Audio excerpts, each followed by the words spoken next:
Welcome back to the news at 10. The 2016 budget is arguably one of the most controversial in recent times. It's the first budget of the present administration and it seeks to address the worsening economic challenges confronting the country. However, it's been a bumpy ride for the 2016 budget from the day it was submitted to the National Assembly till it finally received the President's assent. Our correspondent, Linda Kigbe, reports. On December 22, 2015, President Buhari laid the 2016 budget before a joint session of the National Assembly. It is the budget of firsts. The first budget from the Buhari administration, it was heralded as one which would revive the economy and spur sustainable and inclusive growth. But little did many Nigerians know that the journey from the laying of a 2016 budget to the final signing will be fraught with problems. They have 17 items. Almost immediately after President Buhari submitted the 2016 budget to the National Assembly, the media was flooded with reports of disturbing amounts of funds allocated to curious subheads. Now, looking at Federal Government College Birin Yaruri, they allocated 40 million to VIP toilets and bathrooms, and the library and books and equipment, 2.8 million.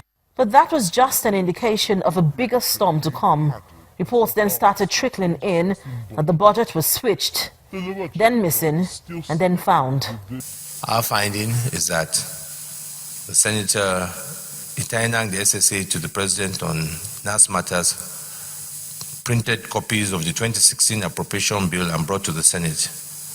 We have discovered that what he brought is different from the version presented by the Mr. President. In the face of a raging storm as to the whereabouts of the budget and its authenticity, President Buhari wrote to the National Assembly explaining that he had made some alterations in the budget. It appears that this has led to some confusion. In this regard, please find attached the corrected version. This is the version the National Assembly should work with as my 2016 budget estimates. Nowhere in the President's letter is the word amendment included. The President talked about corrections. The President talked about corrections. I'm coming, please. Order, please. Honorable members, order. While Nigerians were trying to make sense of the situation, fresh reports emerged that the budget was padded. The executive arm of government, they've also come out to accept the fact that there's been a lot of errors in the budget. And during the budget defense, a lot of issues of padding of the budget that has to do with overhead. In some instances, cases of over-bloated personnel. The budget controversy reached a crescendo when the executive and the legislature engaged in a showdown over an item in the budget, the Lagos-Calabar Railway project. There were allegations and counter-allegations between the National Assembly and the Presidency over the removal of a Lagos-Calabar Rail Line project from the 2016 budget. The presentation made by Mr. President, it did not include the Calabar-Lagos railway project. And I have here with me the appropriation. Look at check, this is the, you can get for records. Please, for the media. In this budget presented by Mr. President, we don't have anything like the Calabar-Lagos railway project. Also reacting to the controversy, the Senate spokesman, in a strongly worded statement, accused the presidency of setting Nigerians against the National Assembly. A reluctant truce was, however, reached when the National Assembly asked the president to include the Lagos-Calabar Rail projects in a supplementary budget. Federal lawmakers then began holding meetings with the president to resolve the impasse. As you know, the budget process always has knots and problems here and there, but we've been able to resolve this. We've found a way forward, and we're all happy to report that we've cracked this. And in a matter of days, the budget will be ready for President's assent. We have agreed to work together to resolve all issues in the next few days. And we've also agreed on the modalities for doing so. With President Buhari finally signing the 2016 budget more than 4 months after he submitted it to the National Assembly, what is of importance now is the implementation of the budget. Linda Kibe, Channels Television News. Let's check in on sports news now with Charles Eruka.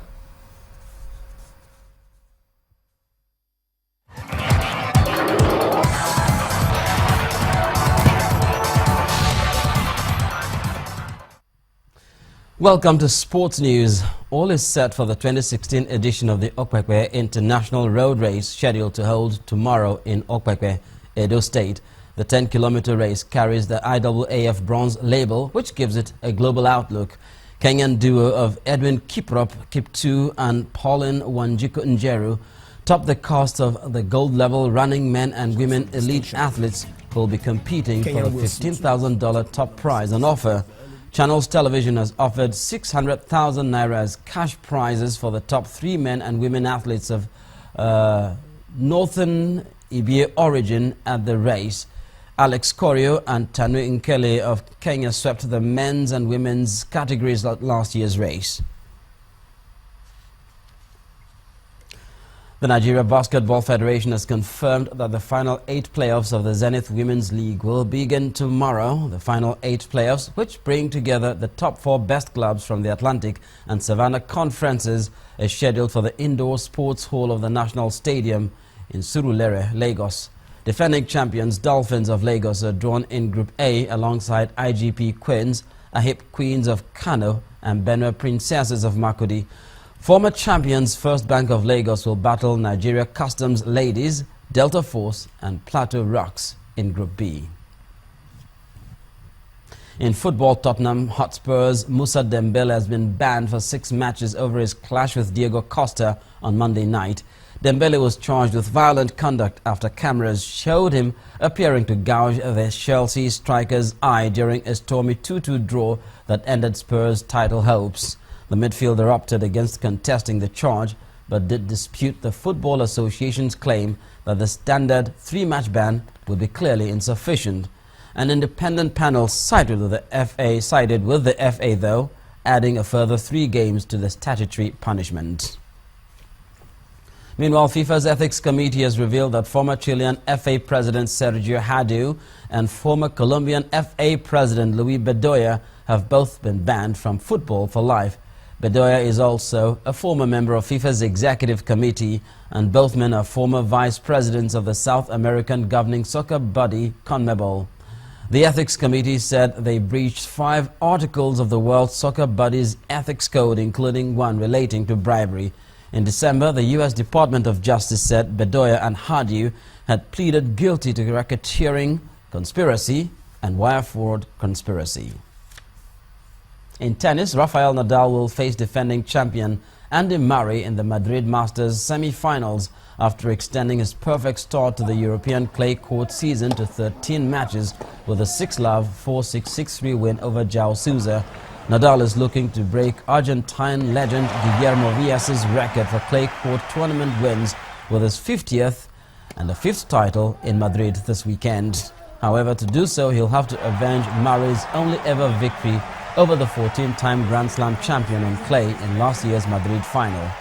Elsewhere, Kei Nishikori also booked a semi-final berth with a 6-7, 7-6, 6-3 win against Nick Kyrgios. The world number 6 had to wait until the 4th game of the final to finally break the Kyrgios serve after the first 2 sets were shared in tie breaks.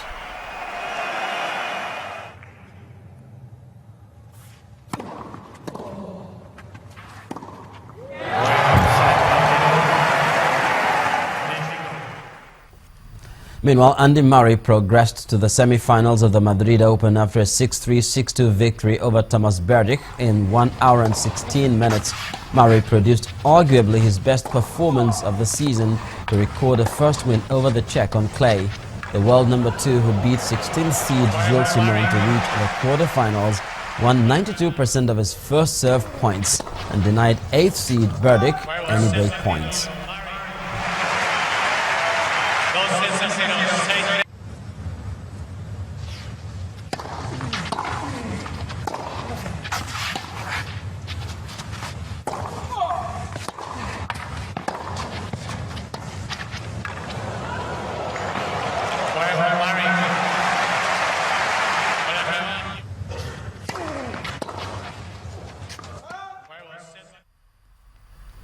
That's it on sports news, and it's back to Amarachi with the rest of the news at 10.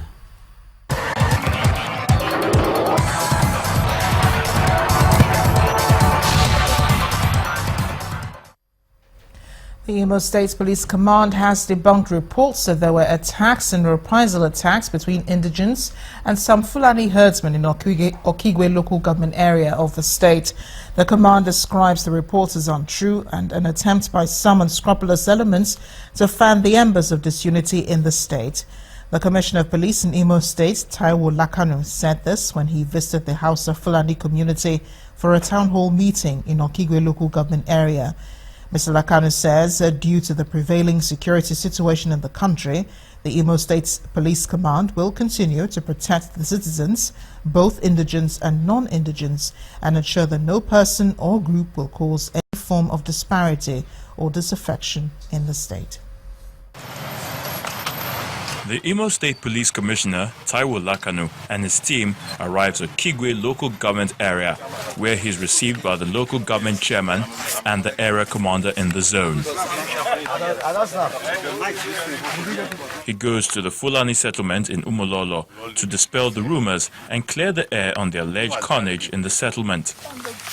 Done with the inspection, the commissioner and his team addresses a town hall meeting involving traders, herdsmen, Hausa community, village heads, traditional rulers, and local security outfits. The Commissioner wants the spirit of togetherness among indigents and non-indigents, irrespective of ethnic differences, and not disunity. There is no place you go that you don't see other members of other ethnic group. If you go to the north, you will see Igbo people there, you see Yoruba people there. If you go to the Yoruba land, you will see Hausa people, you see Igbo people. If you have come this long, come a long way, this is not the time for us to start fighting. He advised all persons or groups to stop spreading false stories or rumors that will affect the peaceful coexistence of indigents and non-indigents in the state, promising that the police have taken measures to prevent any form of violence. We are all aware of what has been happening concerning Fulani herdsmen and the indigents. We wouldn't know whether some people are exploiting the good relationship to cause carnage in the country, because there's no basis for us to fight. We are aware that recently in Enugu, some people were alleged to have been killed. While commending the police authorities, leader of the House of Fulani community in the area, Alhaji Yayabiu, says they have resolved to live peacefully with the indigents of the area, where love and unity reign supreme. What is happening in Taraba, what is happening in Benue, what is happening in Enugu area, other state, we don't want you to come to Imo State. We have been staying here in peace. We have been staying here in peace with the people of Okigwe.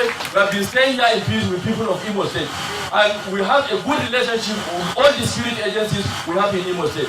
We are peace lovers, and the Fulanis who are living around here, they don't have any problem. They don't fight with anybody. We have been telling them whatsoever they have. If they have any problem, let them report it to us or let them go to police and report their matter. The police may have played its part to put an end to the rumors of attacks and reprisals in Okigwe. Yet indigents and non-indigents in the area will also need to play theirs to enhance peaceful coexistence at all times.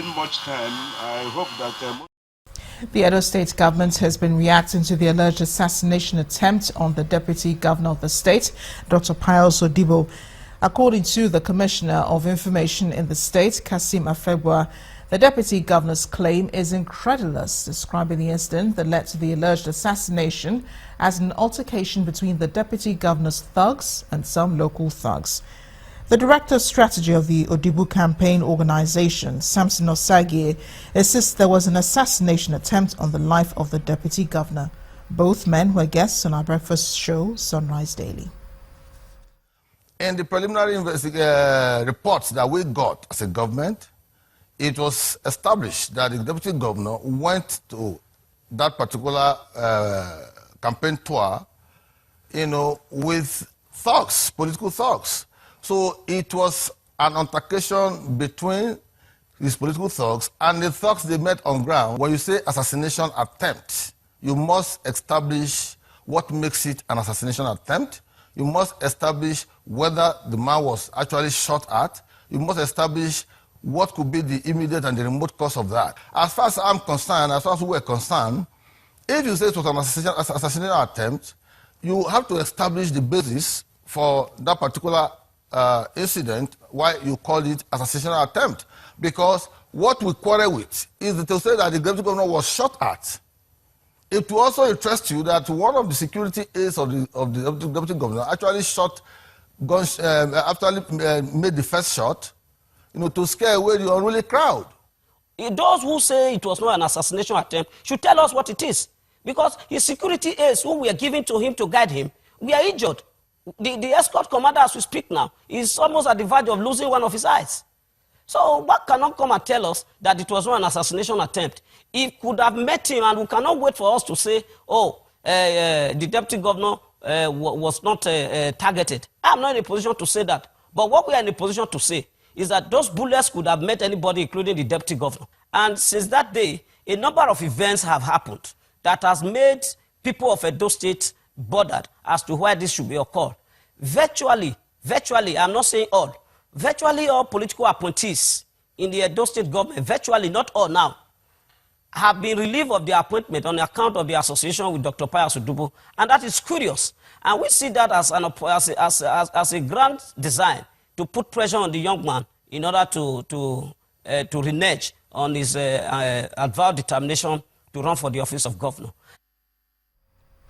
Meanwhile, Commissioner of Police in Edo State, Chris Ezike, has debunked reports that he confirmed the claims of an assassination attempt on the Edo State Deputy Governor Pius Odubo in Auchi, Edo State. Mr. Ezike, who clarified his position while speaking to journalists in Benin City, says that the interview he granted recently at the Odubo Campaign Organization office merely confirmed the shooting incident and did not affirm that it was a case of attempted assassination.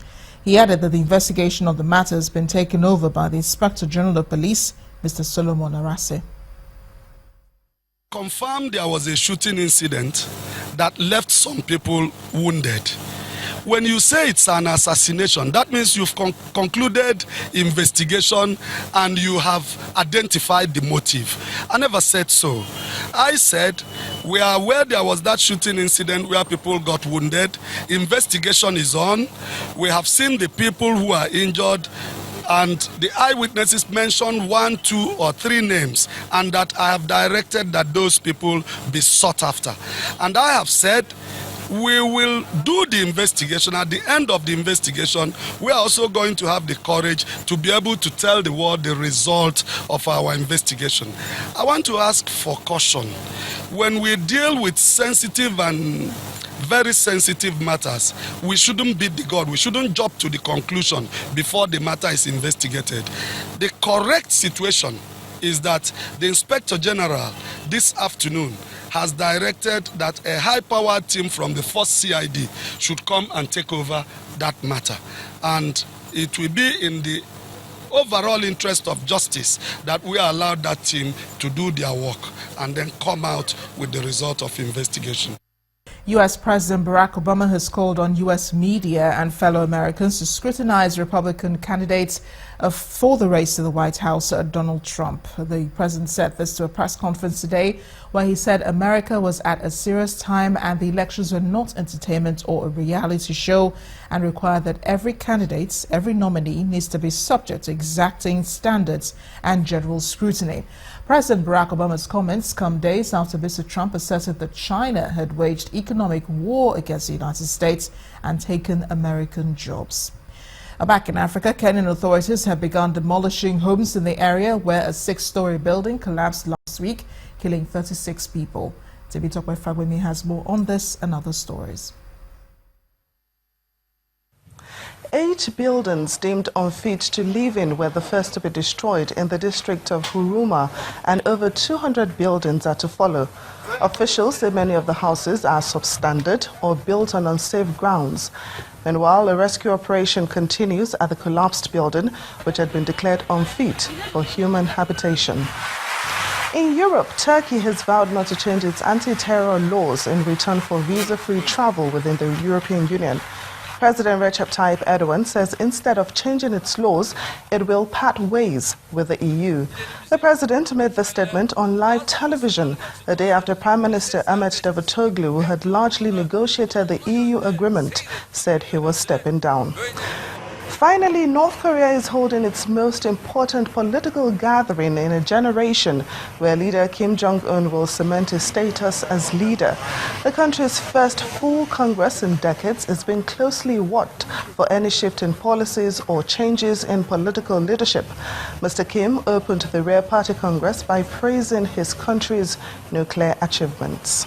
And that's the Foreign News Wrap-Up. It's back to you, Amarachi. Thanks a lot, Tope. On entertainment news tonight, singer Waje says Nigerian music stars have identified an opportunity to become African legends. Details of more stories from Mayowa Ogundele.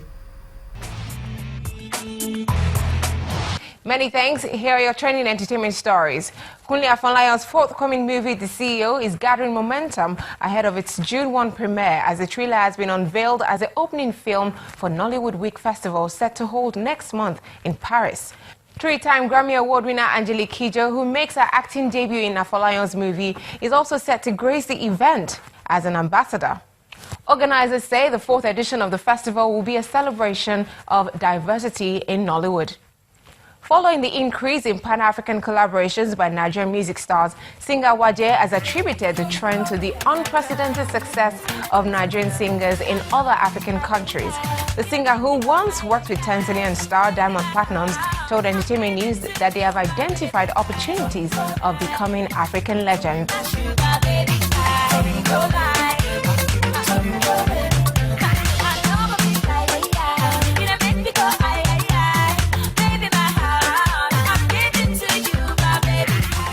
Speaking of dominating other countries, Wizkid has been ranked the 12th global artist on music platform iTunes and Spotify. The global artist ranking list was released on Thursday, with Wizkid behind Drake, Beyonce and Rihanna, who take the top 3 spots. Movie buffs turned out for the Lagos premiere of the latest installment of Hollywood movie Captain America: Civil War.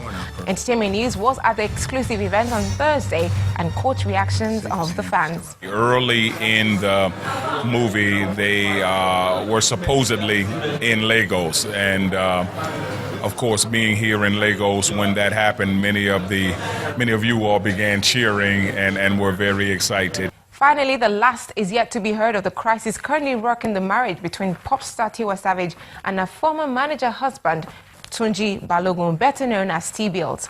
A medical report claiming T-Bills tested negative for cocaine and other hard drugs has surfaced online. Tiwa Savage had alleged she once caught her husband using hard substance. Meanwhile, the Kele Kele Love crooner has resumed work as she joins actress Funke Akindele on set to shoot the 6th edition of popular TV series Jennifer's Diary. And that's it on Entertainment News. Many thanks for watching. Let's head back to the main news. And the main news again. After 136 days of waiting, the president today assented to Budget 2016. President Muhammadu Buhari described it as a budget of change and assured Nigerians that it will be duly implemented. Also today, the Nigerian army continued its offensive on Boko Haram hideouts in Sambisa Forest as officers rescued more captives, including women and children. That's the news at 10 tonight. Thanks for watching. I am Amarachi Ubani. Good night.